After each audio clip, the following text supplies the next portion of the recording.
Oke, Bismillahirrahmanirrahim. Assalamualaikum warahmatullahi wabarakatuh. Di sini kembali lagi ya bersama kami Kak Jason dan Kak Nadia. Di mana di sini kita akan melanjutkan nih praktikum mengenai machine learning. Di mana di sini adalah materi terakhir.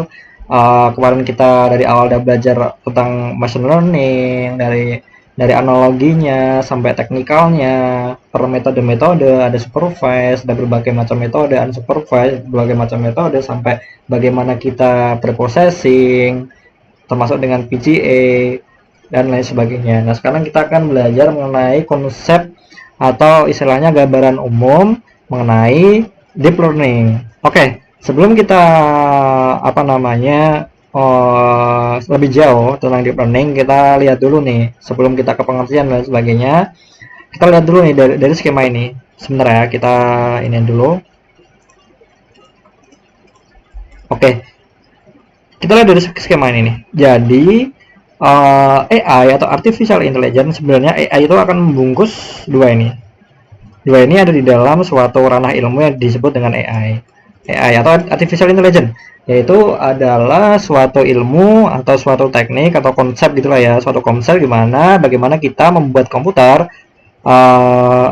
bisa berpikir atau berperilaku seperti otak manusia. Nah, metodenya apa? Metodenya ada berbagai macam. Contohnya adalah machine learning dan ada artificial neural network. Oke. Nah, kalau kita bicara tentang AI itu kan ya intinya tentang teoritis ya, teoritis ilmu mengenai bagaimana membuat komputer berperilaku seperti otak manusia atau belajar sendiri dan lain sebagainya. Nah, teknikalnya ada di sini, ada machine learning, dan yang lebih dalam dari machine learning yaitu artificial neural network. Nah, machine learning kan seperti yang kita pelajari kemarin ya. Nah, machine learning ya udah komputer bisa belajar sendiri berdasarkan data-data yang kita masukkan dan lain sebagainya. Kemudian ada lagi nih yang lebih dalam daripada machine learning yang namanya JST atau jaringan saraf tiruan. Nah, sebenarnya kenapa kok JST nggak deep learning? Nah, nanti kita bahas nih, karena ini kan bergambar umum. Nah, nanti kita bahas lebih dalamnya. Nah, kita bicara dulu tentang JST dan kemudian perbedaan nanti machine learning sama deep learning berdasarkan skema ini, itu nanti kita bahas habis ini. Nah, secara gambaran umum terlebih dahulu. Nah, secara gambaran umum sesuai dengan namanya ya, artificial neural network. Artificial kan tiruan, neural network ya udah jaringan saraf. Nah, jadi artificial neural network yaitu bagaimana komputer itu beneran memiliki metode atau berperilaku seperti halnya jaringan saraf pada otak manusia. Seperti yang kalian tahu ya, otak manusia terdiri dari neuron-neuron atau jaringan saraf, itu terdiri dari banyak neuron kayak gini. Nah, dengan referensi kayak gini, maka ditimbulkan suatu inovasi yaitu namanya JST atau jaringan saraf tiruan, di mana diilhami dari ini jaringan saraf yaitu neuron-neuron yang terhubung satu sama lain. Kemudian dari ini akan diproses sedemikian rupa dengan proses matematika dan lain sebagainya, akan membentuk suatu arsitektur yang hampir sama seperti jaringan saraf, yaitu seperti ini. Arsitektur umumnya dari JST itu seperti ini.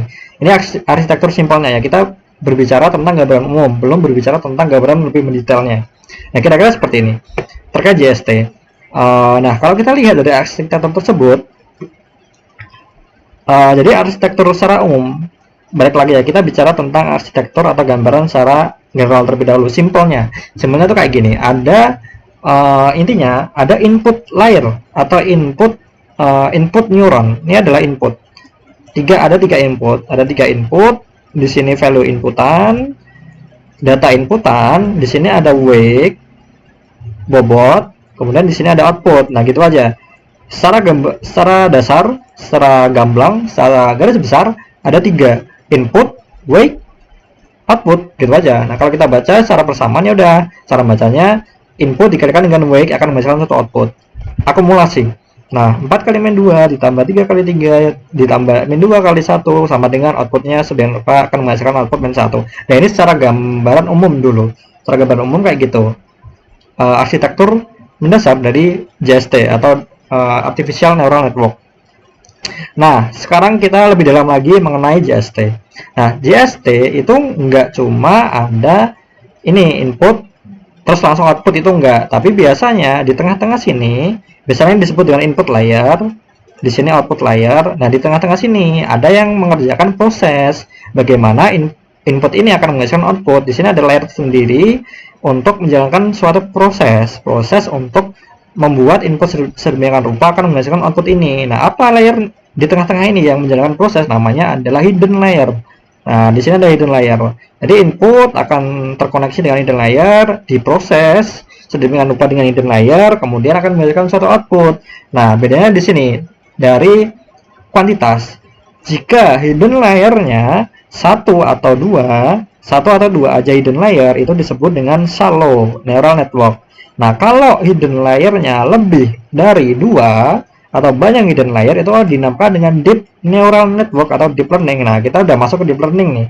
Nah, jadi bedanya cuma di situ. Secara biasa hidden layernya kalau sedikit satu atau dua ya udah shallow. Kalau lebih dari dua berarti udah masuk ke deep learning. Nah, semakin banyak hidden layer, secara teoritis, ini aku tekankan ya, secara teoritis semakin banyak hidden layer performanya semakin bagus, karena logikanya ini semakin kompleks prosesnya, semakin kompleks berarti belajarnya itu semakin kompleks gitu loh. Kalau ini kan cuma belajar biasa. Nah, kalau ini mendalami, misalnya kalau mendalami ya hasilnya ya bagus gitu kan, secara teoritis ya.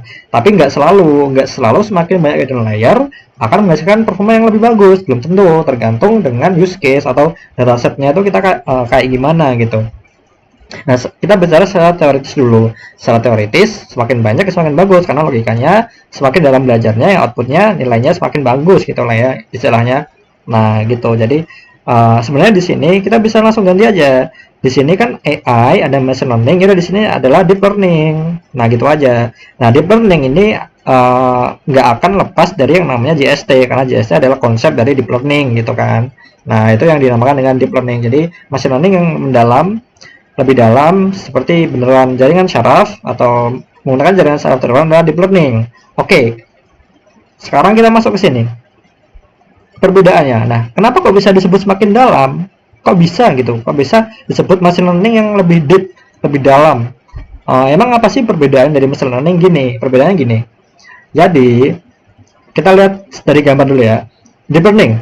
Deep learning itu prosesnya cuma kayak gini, simple. Input, model, prediksi, udah, atau output gitu. Jadi kita masukkan dataset kita, inputan, kemudian model akan belajar sendiri, kemudian dia akan menghasilkan prediksi. Nah, itu deep learning. Kalau machine learning atau tradisional machine learning, ada beberapa proses. Dataset, data inputan, kemudian ada feature extraction.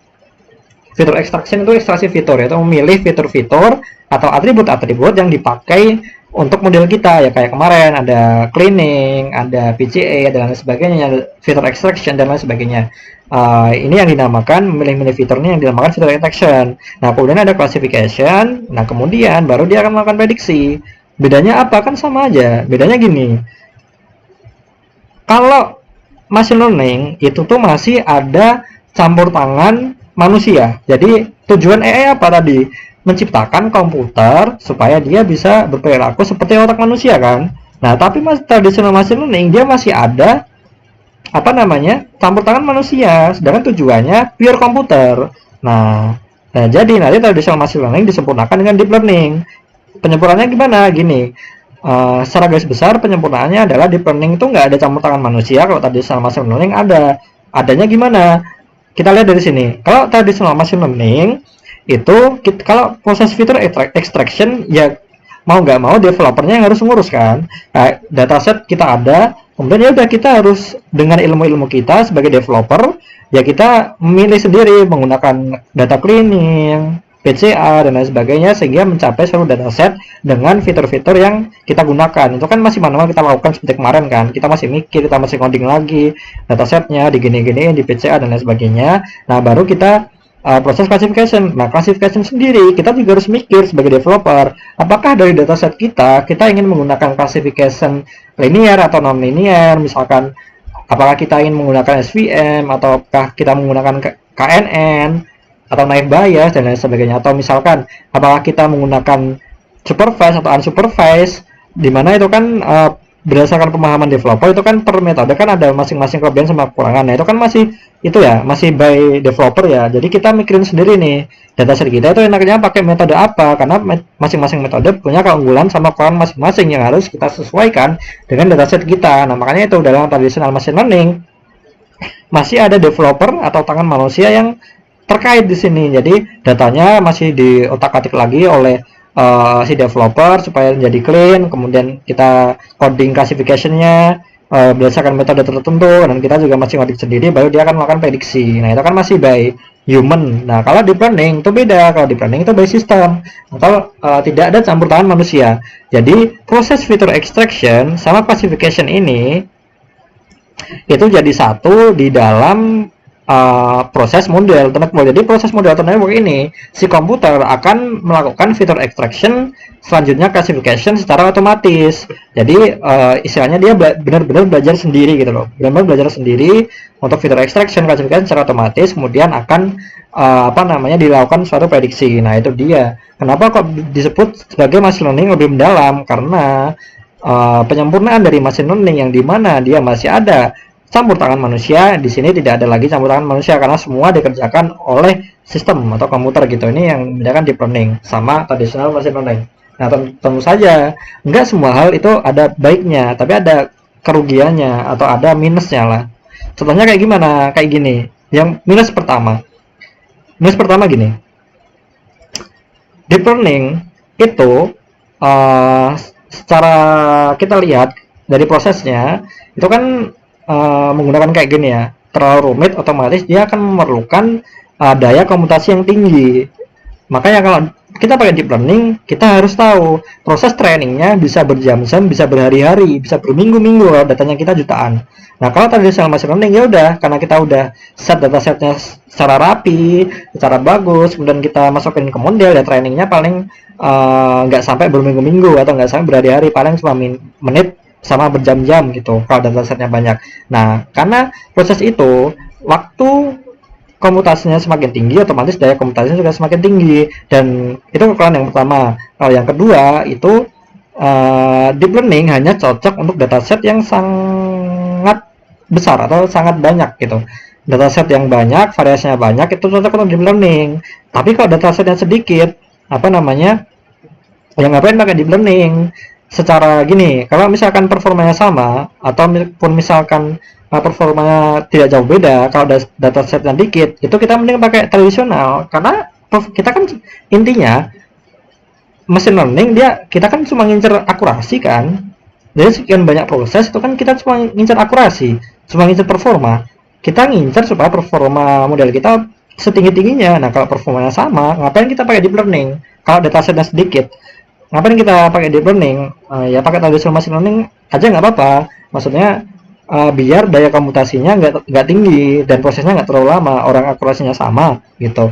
Nah, kalau data yang besar kalau sama itu kemungkinan kecil, karena tergantung juga manusianya sebagus apa dia melakukan ini. Mungkin data yang banyak bisa bisa performa bagus, tapi kalau data yang benar-benar banyak ya mending pakai deep learning aja, karena udah otomatis, kemudian performanya juga bakal bagus juga, karena emang dikhususkan untuk data yang besar gitu untuk deep learning ya.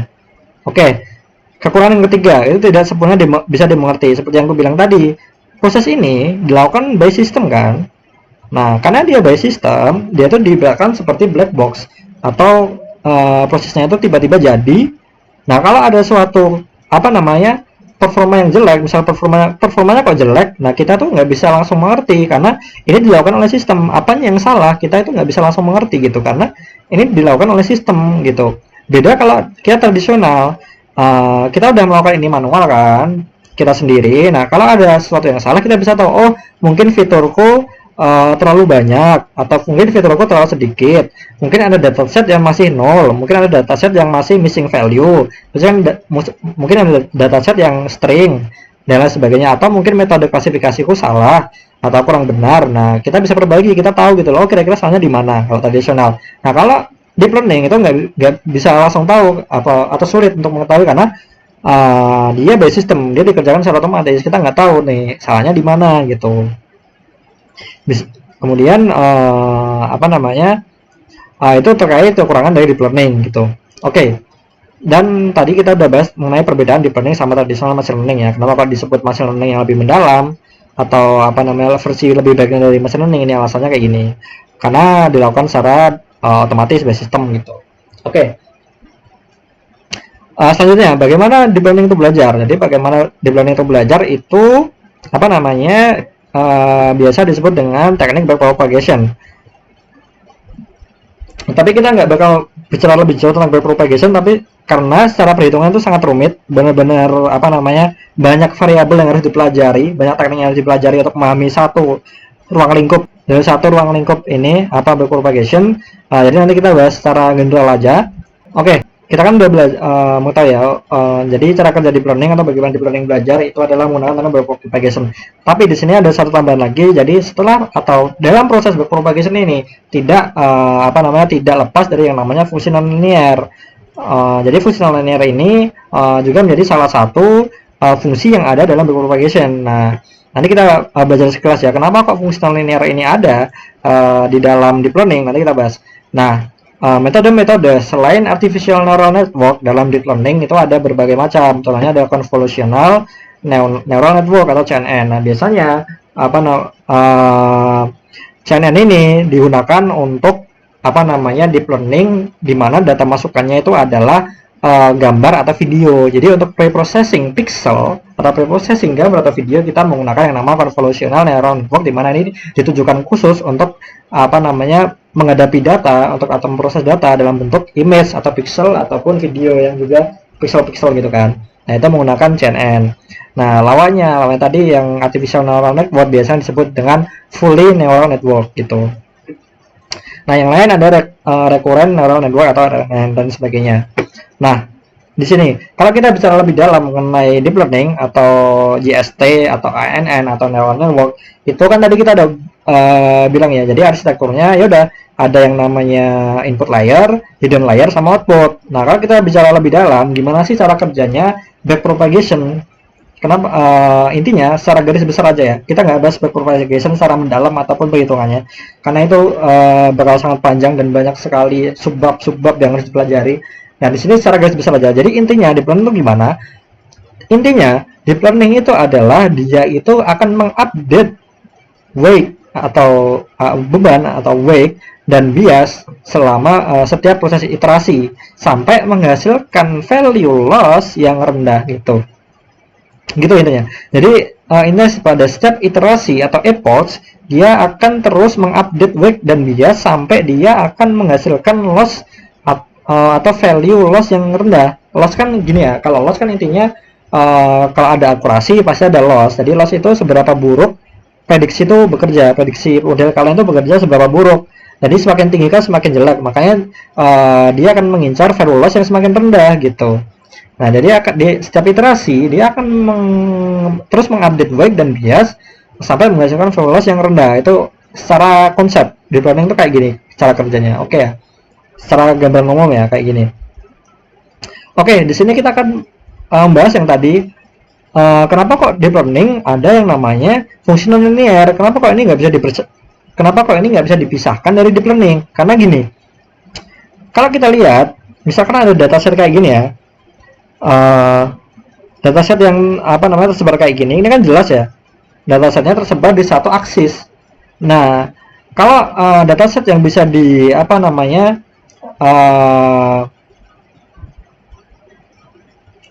jika ada dataset yang bisa divisualisasikan dalam satu aksis linear, ya udah kita pakai tradisional machine learning aja karena dia emang bagus untuk apa namanya fitur-fitur yang linear atau dataset yang linear. Kalau kita bisa memvisualisasikan dataset ini secara linear atau data sederhana kayak gini, ya udah kita pakai fungsi linear dari tradisional machine learning aja. Ini bisa. Nah, tapi kalau datasetnya tersebar kayak gini, nggak beraturan kayak gini, tradisional machine learning belum cukup bisa. Maksudnya bisa tapi nggak terlalu bagus untuk menghadapi data-data yang tersebar kayak gini. Nah, atau non linear kayak gini ya. Nah, ketika data set yang rumit ini bisa kita solve dengan yang namanya deep learning. Karena deep learning itu sangat bisa untuk mengatasi dataset yang non linear kayak gini, yang tersebar tidak bagus kayak gini. Nah, dengan dataset kayak gini kita bisa atasi dengan deep learning di mana dia mempunyai fungsi non linear. Dia bisa mengatasi dataset yang rumit atau dataset yang linear.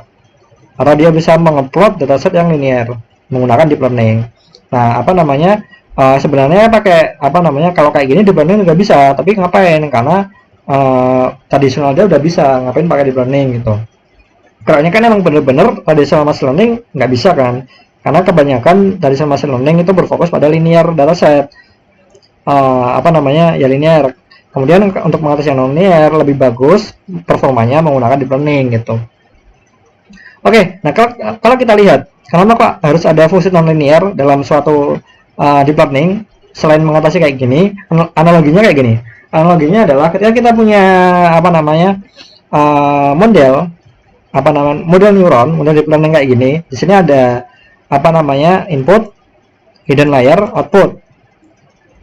Di sini ada input pertama, layer pertama, input pertama, layer kedua, input kedua, layer pertama. Ini kan layer pertama ya, layer pertama, layer kedua, layer ketiga, layer output lah. Jadi ini nggak bisa dihitung layer, bisa nggak? Nah, di sini ada input kedua, layer kedua. Di sini X3 itu output gitu aja. Nah, setiap input kan punya wake ya, punya wake masing-masing. Nah, di sini ada wake pada layer pertama, di mana dari inputan pertama ke inputan pertama pada layer kedua. Nih, kemudian di sini ada wake pada layer pertama, tepatnya dari inputan kedua layer pertama menuju inputan kedua layer kedua. Di sini juga gitu. Ini wake layer kedua dari inputan pertama layer kedua ke inputan pertama layer ketiga. Itu inputan di sini ya, akan menghasilkan output gitu. Di sini ada pada layer kedua, tepatnya dari inputan kedua layer kedua ke inputan pertama layer ketiga gitu. Nah, kayak gini ya. Jadi misalnya kita punya kayak gini. Nah, untuk menghasilkan X3 ini berdasarkan rumus yang awal tadi gue jelaskan, ya udah kita kalikan aja inputan dengan wake-nya. Inputan sebelumnya apa? X21 dikali W211 ditambah X22 dan W212. Nah, ini kan baru yang pertama nih. Kemudian setiap X21 dan X22 punya rumus sendiri-sendiri. Jadi ketika X21 ya udah inputan dikalikan wake-nya, X11 kali W11 tambah X12 dikali W221. X22 juga demikian. Nah, sehingga jika kita substitusikan X21, X22 ke rumus X3 ini akan menghasilkan fungsi linear X3 sama dengan ini kan. Nah, kalau kita substitusi kayak gini, nanti akan menghasilkan kayak gini. Nah, karena kita substitusikan, maka fungsi ini sama dengan fungsi ini dong. Nah, ketika fungsinya ini memiliki makna yang sama, maka digambarkan fungsi yang kedua ini akan menjadi seperti ini. Nah, kan ini seperti ini nih. Nah, bisa dilihat kan beda. Nah, di sini permasalahannya di sini. Nah, gambar ini dengan gambar ini itu beda makna. Dalam artian kayak gini, walaupun ini fungsi substitusi ya, fungsi substitusi akan menghasilkan persamaan yang sama kan, maksud persamaannya sama, tapi dari dua persamaan ini akan menghasilkan model yang beda arti. Yang atas sama bawah beda arti dong. Yang atas saja ada dua layer sebelum output ya, atau dua fully connected layer, atau dua layer gitu aja lah. Dua layer, di sini ada satu layer. Nah, beda maksud dong, karena pada dasarnya deep learning seperti yang gue jelaskan tadi, dia butuh layer untuk memproses sebelum dia mencapai output. Nah, semakin banyak layer, dia akurasinya semakin besar dong. Semakin kita tambahkan layer, akurasinya secara teoritis semakin besar. Nah, tapi itu bertentangan dengan gambar ini. Nah, kalau kita substitusikan tadi, berarti gambar ini sama gambar ini secara rumus matematika sama maknanya kan. Nah, padahal dari segi teoritis deep learning itu beda. Dia akan istilahnya kontradiktif dengan teorinya. Semakin banyak layer, hidden layer, maka semakin bagus akurasi. Nah, ini hidden layernya aja nggak ada kok. Berarti nggak ada gunanya dong. Kalau berdasarkan gambar ini ya, nggak ada gunanya dong aku nambahin layer ini, sedangkan kalau nggak ada layer ini, dia juga bisa menghasilkan output yang sama. Nah, berarti kan semakin banyak kita tambahkan layer nggak ada artinya, ya kan? Kalau gambar ini kan, kalau berdasarkan gambar ini, semakin banyak layer yang ditambahkan nggak ada artinya. Padahal semakin banyak layer yang ditambahkan, itu akan menghasilkan performa yang lebih bagus. Tentu saja ada artinya kan, tapi di gambar ini nggak ada artinya. Wake-nya berubah-ubah nih. Wake-nya yang aslinya kayak gini jadi kayak gini, dari 2 layar menjadi 1 layar. Jadi dia kan kontradiktif dengan apa namanya, pengertian dari deep learning itu sendiri atau konsep teknikal dari deep learning itu sendiri. Nah, karena dia apa namanya, karena dia berbeda maksud dalam gambar ini, maka nggak bisa yang namanya substitusi, maka dia butuh namanya fungsi linier. Nah, fungsi linier digambarkan dengan sigma kayak ini nih. Nah, ketika dia dibungkus oleh fungsi linier X3, X2, 1, X22 ini dibungkus oleh fungsi linier, ini nggak bisa disubstitusi karena ini fungsi linier.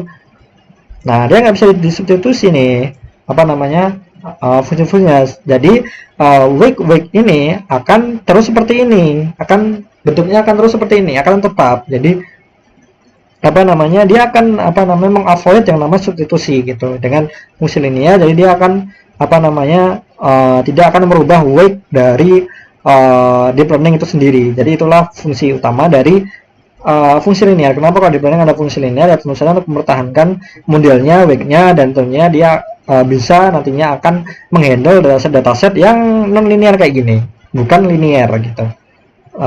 Dataset non linear masa dibilang apa namanya, dihandle dengan apa namanya suatu fungsi matematika yang linear, kan nggak mungkin gitu istilahnya.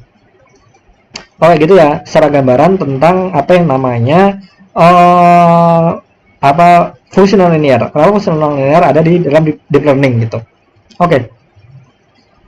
Nah, kemudian fungsi non linear yang biasanya digunakan itu ada beberapa, ada softmax, ada sigmoid, ada relu, kemudian ada Licky relu, kemudian ada hypertan atau hypertangan atau tanha dan lain sebagainya. Nah, di sini kuncinya itu kayak gini. Ada sedikit akan memudahkan aja ya. Kalau hidden layer dia biasanya menggunakan relu, Licky relu atau sigmoid. Nah, biasanya antara relu sama sigmoid ini. Terus pada output layer dibagi menjadi 2 untuk klasifikasi sama regresi. Nah, untuk klasifikasi kita menggunakan softmax sama atau sigmoid. Karena di keduanya ini output antara 0 sampai 1. Nah, 0 sampai 1 ya udah. Kalau 1 berarti misalkan kayak ini. Kalau prediksinya value-nya 0,9, ya berarti kan 0,9 dari 1, berarti kan yakin kan? Berarti itu valid kalau ini adalah suatu coaching. Nah, biasanya yang dipakai itu adalah softmax karena dari berbagai macam value output totalnya dia akan menghasilkan angka 1, jadi dia bisa digunakan sebagai probability gitulah istilahnya. Nah, untuk regresi pada output layer itu kita biasanya menggunakan hypertangan atau karena outputnya antara -1 sampai 1, kemudian bisa juga kita menggunakan tanpa fungsi non linear atau linear biasa gitu. Biasanya untuk yang regresi, karena regresi kan biasanya untuk linear kan. Nah, klasifikasi kebanyakan non-linear gitu. Kita udah bahas ini sebelumnya di awal-awal. Nah, kemudian di sini ada berbagai variabel yang digunakan dalam deep learning. Kita kenalan secara garis besar aja. Ada loss, ada akurasi, ada yang namanya epochs, sama ada yang namanya optimizer. Epochs atau epochs, iterasi, dan optimizer. Nah, kita bahas secara garis besar dulu. Yang pertama loss. Tadi udah aku bilangin kalau loss itu adalah seberapa buruk prediksi yang dilakukan. Ya udah, semakin besar loss ya berarti semakin buruk, semakin kecil loss semakin baik. Nah, biasanya untuk loss ini algoritmanya kita untuk klasifikasi kita menggunakan cross entropy. Kalau yang regresi kita menggunakan L2 sama L1 loss. Tapi ada berbagai macam loss yang lain, bisa pakai mean square error, mean absolute error, dan lain sebagainya, itu bisa. Itu untuk secara sekilas untuk loss. Nah, sekarang untuk optimizer. Jadi optimizer itu akan mengidentifikasi prediksi kita baik atau buruk berdasarkan nilai nilai loss value tadi. Nah, optimizer ini dia jadi kan setiap epochs itu akan menghasilkan nilai loss. Nah, dari nilai loss itu akan menghasilkan apa namanya optimizer. Apakah dalam epochs ini dia apa namanya prediksinya bagus atau enggak berdasarkan nilai loss function. Jadi di optimizer ini akan menentukan atau istilahnya menentukan prediksi kita baik atau buruk berdasarkan loss function atau loss value dari setiap epochs yang dihasilkan gitu. Nah, di sini ada berbagai macam metode optimizer. Biasanya kita menggunakan biasanya ada 3. ada stochastic gradient descent, kemudian ada mini batch gradient descent, kemudian ada gradient descent. Nah, di sini bedanya ini sebenarnya konsep utamanya gini, berapa banyak data yang kita gunakan setiap iterasi. Nah, dalam suatu epoch gitu. Jadi kan misal satu epoch ada berapa iterasi. Nah, setiap iterasi itu kita pakai berapa data, sehingga nanti dalam suatu epoch bisa menghasilkan nilai loss dan juga berdasarkan optimizer yang kita pakai gitu. Nah, misalkan di sini ada stochastic gradient descent.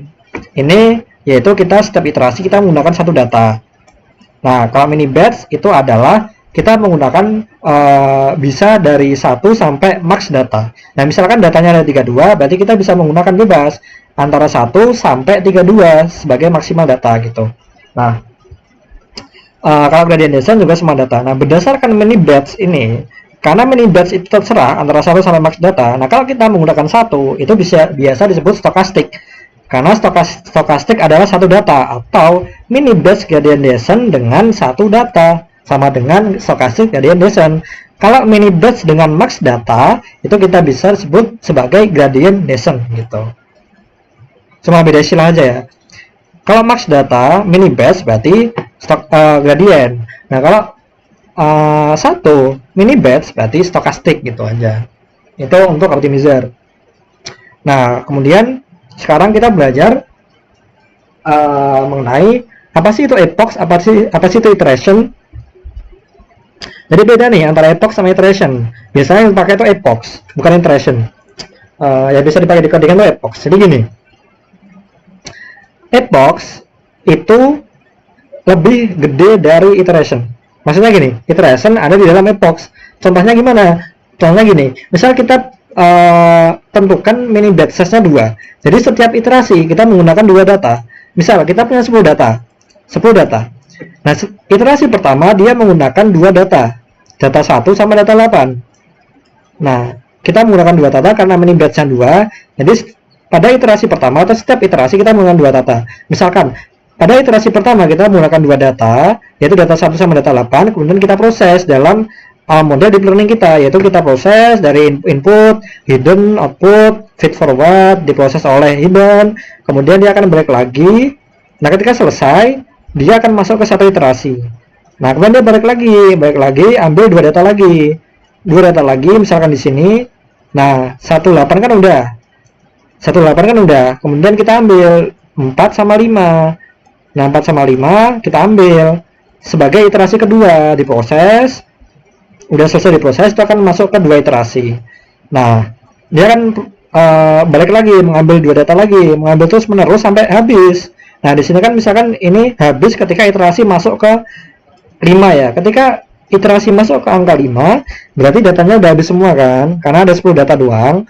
Nah, ketika data ini udah habis, itu akan mencapai suatu epoch.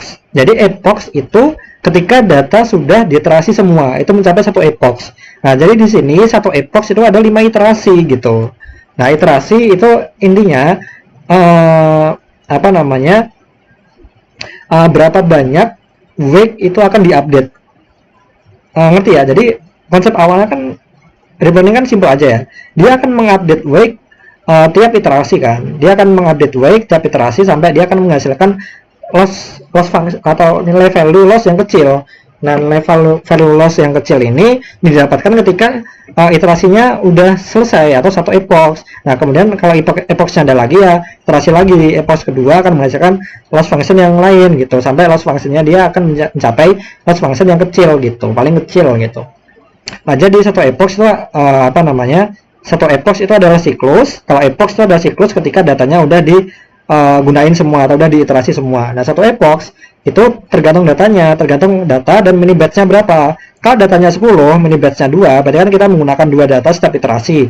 Berarti satu epoch memerlukan 5 iterasi. Jadi satu siklus penghabisan ini memerlukan 5 iterasi gitu, 5 iterasi epoch. Nah, ketika udah 5 iterasi ini, dia akan menghasilkan value loss. Nah, epoch kan nggak cuma satu kali ya. Otomatis kan epoch kan bisa beratus-ratus kali sampai dia sampai dia mencapai batas optimal dan tidak menyebabkan overfit gitu. Nah, misalnya 100. Nah, Dari 100 itu akan menghasilkan 10, ya ada akan menghasilkan 100 loss function. Nah, sampai loss function itu paling kecil. Nah, gitu. Jadi epoch itu siklus ketika dataset ini udah dipelajari semua. Nah, satu epoch itu tergantung dataset sama mini batch size-nya akan menghasilkan atau memerlukan berapa iterasi gitu. Itu yang dinamakan epoch sama iterasi. Nah, jadi iterasi itu berapa kali namanya week itu terupdate sampai habis. Kemudian butuh berapa kali, kemudian ketika udah habis itu akan mencapai suatu epoch gitu. Oke ya, jadi perbedaan iterasi sama epoch itu kayak gitu. Nah, mungkin cukup itu terkait pengenalan deep learning. Jadi kita udah belajar variabel-variabelnya secara gambaran dasar, secara gambaran umum. Kita belum ke advance ya, karena itu banyak banget hal yang harus kita pelajari, menghitung kurva, gradient, bagaimana menggunakan gradient, stokastik dan lain sebagainya. Ada banyak sekali loss function dan lain sebagainya. Nah, secara garis besar kita udah memahami semua itu. Jadi garis besarnya aja dulu paham. Berarti nanti untuk mendalam ya kira-kira gimana itu bakal ada gambaran gitu. Nah, jadi untuk deep learning kayak gitu mungkin cukup sekian dari aku ya. Nanti untuk codingnya bisa ke Kanadia. Oh ya, tapi sebelum ke coding ya, ini ada beberapa penerapan ya. Jadi untuk penerapan deep learning itu di mana aja sih? Jadi untuk penerapan deep learning itu ada berbagai macam. Yang pertama yang tentunya adalah prediksi atau forecasting atau namanya real time forecasting gitulah. Ya prediksi-prediksi gitu. Secara garis besar, secara biasa digunakan untuk prediksi untuk deep learning dalam dataset yang besar. Nah, selain itu ada berbagai macam. Seperti yang aku jelaskan di awal pertemuan, ada yang namanya computer vision. Jadi computer vision itu menggunakan deep learning. Jadi bagaimana kita bisa membuat komputer itu bisa membedakan inputannya gambar dan video itu bisa dengan berbagai macam use case. Misalnya kita bisa menghitung rambu lalu lintas, menghitung kendaraan yang lewat dan lain sebagainya. Dan juga bisa digunakan sebagai proses search engine kayak di Google itu. Jadi kalau kita salah akan menampilkan pembenarannya dan kemudian akan ada hasil-hasil yang terkait search engine itu kita menggunakan deep learning juga. Nah, kalau misalkan computer vision itu ada berbagai macam contoh, misalkan kayak gini. Nah, kita bisa menghitung kendaraan yang masuk ada berapa. Kemudian kita bisa mengevaluasi ini nih kalau suatu objek 3D jalan. Kalau ini ada rambu-rambu bisa dideteksi apakah ini lebih dari rambu atau tidak gitu. Kemudian ada lagi yang deteksi kayak gini dan lain sebagainya. Jadi ada berbagai macam ya computer vision. Yang paling seru sih ini ya kalau penerapan deep learning, maksudnya real gitu loh. Jadi bisa untuk CCTV, kamera dan lain sebagainya. Ini untuk deteksi. Jadi ada berbagai macam, ada segmentasi, ada klasifikasi. Kalau klasifikasi itu biasanya untuk gambar. Ini gambar kucing, ada gambar anjing, bisa dibedakan. Kemudian ada tracking. Nah, tracking itu bisa untuk video. Tracking itu ada berbagai macam use case ya. Ada kayak gini nih. Ya, ini semua kebanyakan tracking. Ini tracking. Nah, dulu aku juga pernah buat paper tahun lalu. Jadi aku buat ini.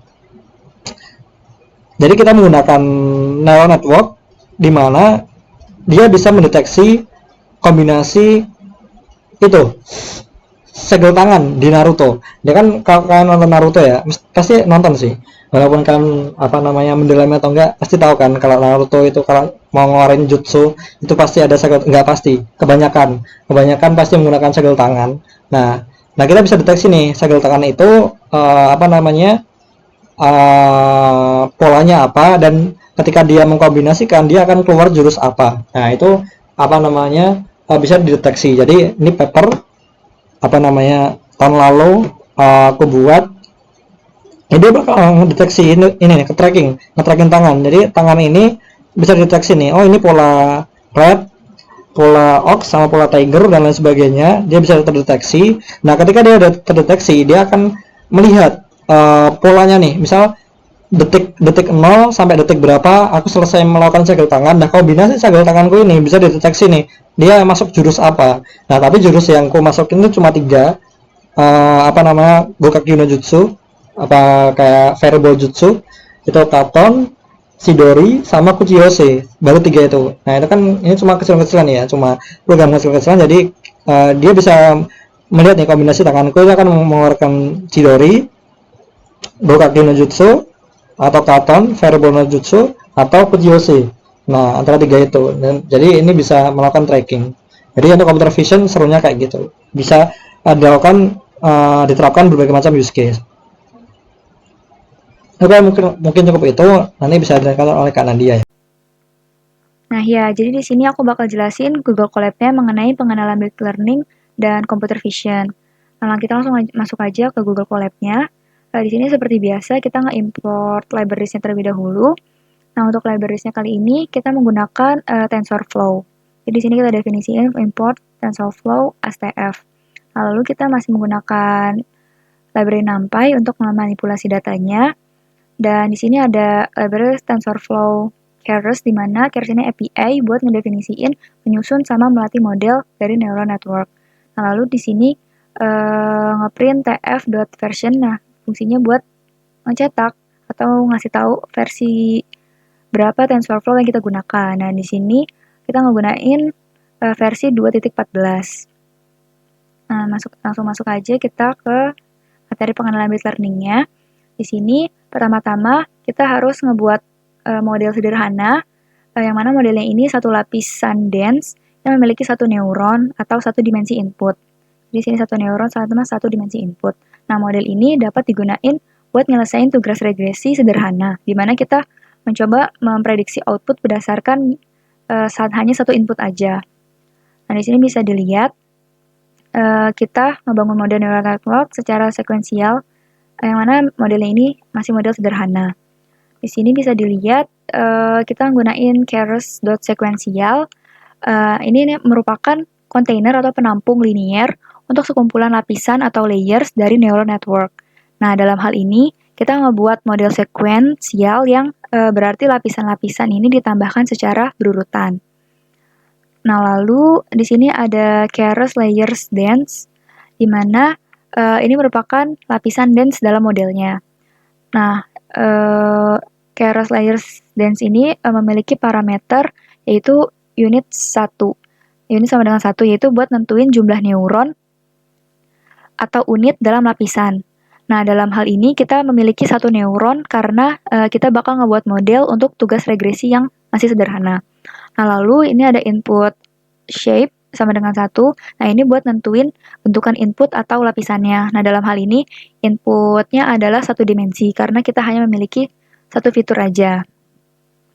Nah, lalu setelah kita ngebuat modelnya, langkah berikutnya yaitu kita bakal ngekonfigurasi atau ngecompile proses pelatihan menggunakan metode compile. Nah, di sini bisa dilihat model.compile. Nah, model.compile ini fungsinya tadi buat ngekonfigurasiin proses pelatihannya sebelum dilakukan training data. Nah, di sini bisa dilihat parameternya, yaitu ada optimizer sama loss. Nah, optimizer SGD ini ini bakal bertanggung jawab buat nyesuaiin bobot atau bias model buat ngurangin nilai fungsi kerugian selama pelatihan. Jadi fungsi kerugian tuh yang ini. Nah,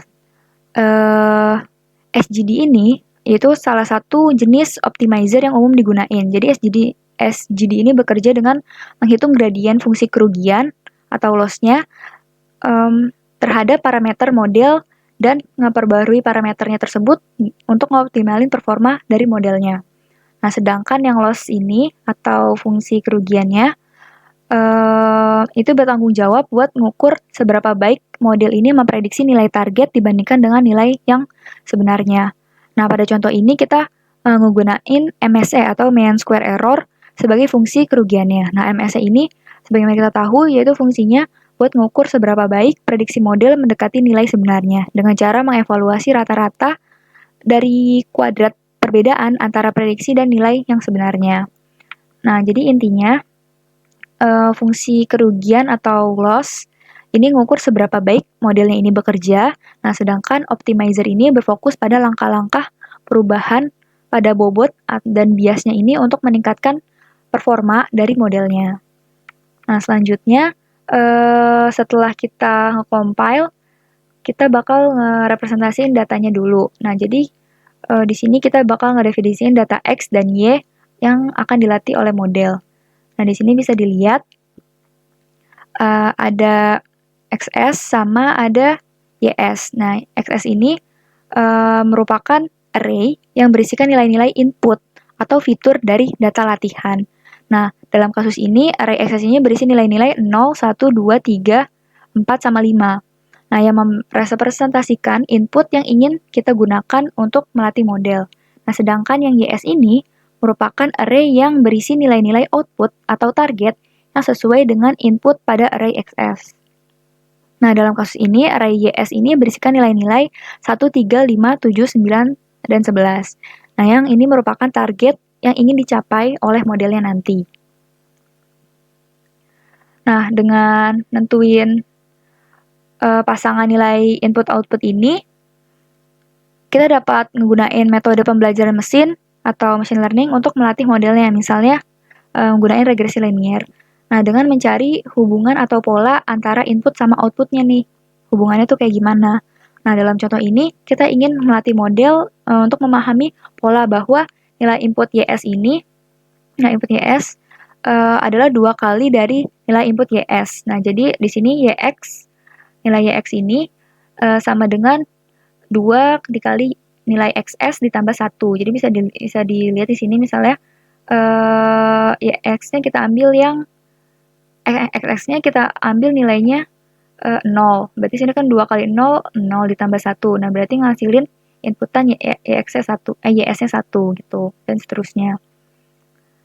Nah, lalu setelah kita ngedefinisiin data latih, selanjutnya kita ngelakuin pelatihan untuk memperbarui parameter sehingga model ini dapat memprediksi output yang sesuai dengan input yang tadi kita beriin, yaitu XS-nya. Nah, dalam pelatihan ini bakal dilakuin looping sebanyak 500 kali. Bisa dilihat di sini. Nah, jadi di model.fit ini, berarti ini kita ngelatih modelnya. Fit ini kan melatih, jadi kita melatih modelnya.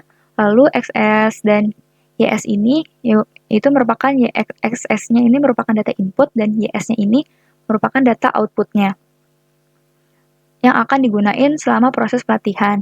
Dan efek ini sama dengan 500, yaitu parameter yang menentukan seberapa banyak kita ingin melakukan iterasi selama proses pelatihannya. Nah, dalam kasus ini kita melakukan 500 iterasi. Nah, artinya model akan melihat dan mempelajari data latih sebanyak 500 kali gitu. Nah, jadi nanti pada setiap iterasi, model ini akan melakukan prediksi untuk input yang diberikan, yaitu XS. Terus dia bakal ngebandingin dengan nilai target yang sebenarnya, yaitu YS.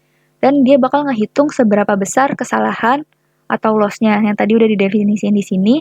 Dan juga dia akan melakukan penyesuaian parameter model untuk mengurangi kesalahan tersebut atau optimizer-nya. Nah, lalu proses ini bakal diulang sebanyak efek yang telah ditentukan. Yang tadi telah ditentukannya yaitu 500.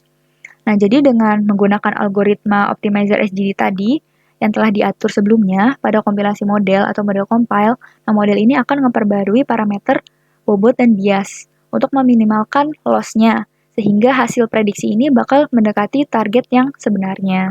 Tuh. Nah, habis itu setelah modelnya dilatih, kita bakal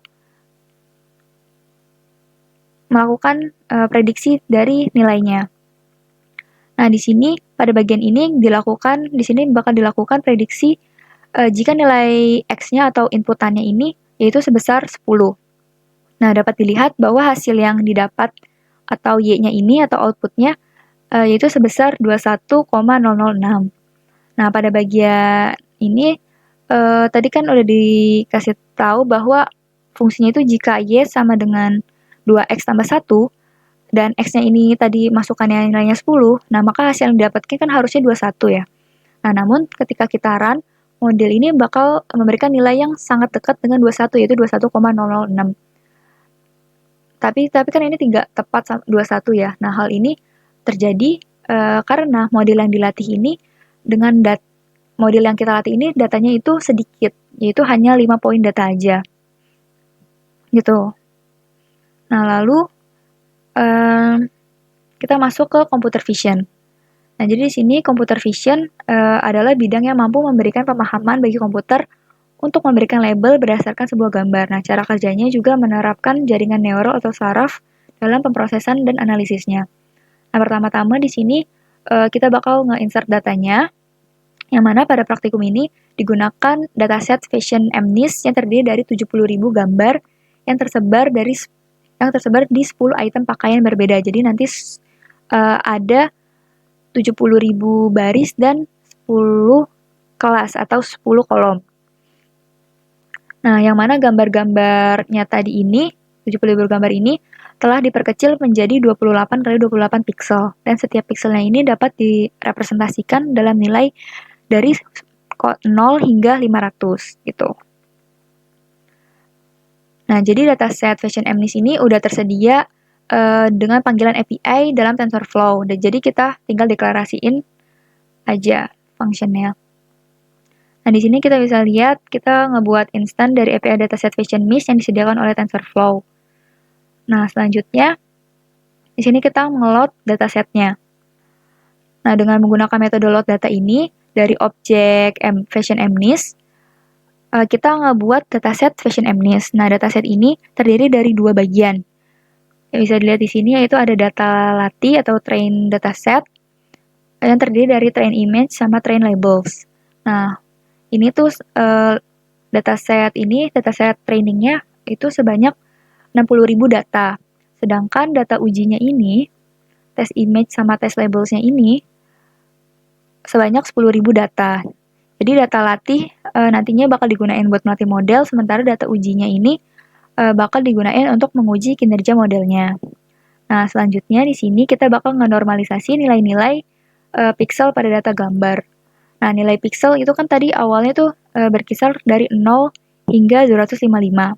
Nah, dengan membaginya dengan 255 ini, kita bakal ngubah rentang nilai pixel menjadi antara nilainya tuh 0 dan 1. Jadi kita normalisasi. Nah, jadi fungsinya agar algoritma ML ini bekerja lebih baik dan mempercepat komputasi selama pelatihan model. Gitu. Nah, lalu setelah itu kita bakal ngedefinisiin arsitektur model dari neural network menggunakan Keras yang kemudian disusun sebagai objek sekuensial 3 layer. Di sini bisa dilihat layernya ada 3. 1, 2, 3. Nah, ini tuh pada layer pertama atau flatten layer yang ini. Jadi inputnya ini sebesar 28 kali 28-nya. Jadi di sini kita bakal nge-spesifikasiin bahwa bentuk data yang akan masuk itu sebesar 28 kali 28. Nah, sedangkan untuk layer dense atau layer keduanya, dense hidden layernya ini, yaitu merupakan lapisan neural network yang terhubung penuh atau fully connected sebesar 128 unit. Dengan activation function-nya itu menggunakan ReLU. Nah, sedangkan yang layer ketiga ini, atau dense output layer, atau layer terakhir ini memiliki 10 neuron di dalamnya, atau 10 unit. Karena dataset Fashion MNIST ini memiliki 10 kelas, atau 10 kolom. Nah, untuk activation function-nya ini, yang kita gunain yaitu softmax. Nah, jadi di sini ringkasannya ini untuk flatten layer itu fungsinya atau layer pertama digunain buat ngeratain inputnya. Lalu untuk layer kedua yaitu hidden layer itu digunain buat mempelajari fitur-fitur dari datanya. Dan yang layer ketiga ini atau output layer itu buat ngehasilin prediksi atau klasifikasi. Nah, jadi kombinasi ketiganya ini bakal ngebentuk arsitektur dasar dari sebuah neural network. Itu.